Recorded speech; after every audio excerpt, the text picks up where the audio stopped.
Kama na inya Belha mimo ka ntiere county ma Kisumu soma ne ote achiel kapok atieko kod Pamela kachiel kod Walter mabenda ntiere gode studio marwa e county ma Nairobi kae ka bende TJ Apache wacho ka ni sirkal onego sir foster homes. Government of Kenya ochwal chik mar foster living with non-biological parents. Owacho kanyo ni it's the best in the whole world. The negative effects of children's homes in Kenya for the young children is only but a few. Mago ote mabende kata mano ote mabende janeno marwa ochwalonwa odiochienga makawuono mano ote mabende wayuda chiel kachiel kowuok e mbui marwa mar X kacha. Achak kodi Pamela wachni mogik ka watieko twak mar okinyi makawuono kochudore kod loro kuonde rito nyithiki.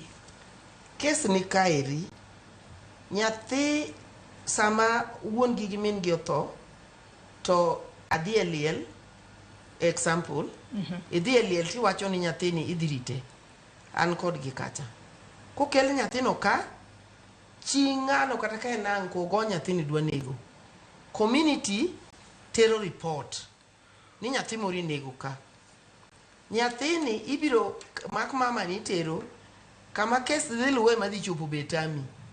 an kod gi kenda kawo gi matero gi school nitie ma an go makia kata kor gi machuna an koro nyaka kawo ne gi mana birth certificate kaka bando nikech no kawe kucho kotin to baba bende maneno mak chiege manogo nyathini kes ni wakia kumochopo omiyo an gima dawach mogika wacho ni wan wegi wan achiel kuom sirkal nikech sirkal nomiyo barupe gi mondo warit nyithindo to wakwayo mana sirkal wabede achiel to kadipono yud ng'ama timo makosa to mondo kaw ne atwa. Erokamano ahinya Walter.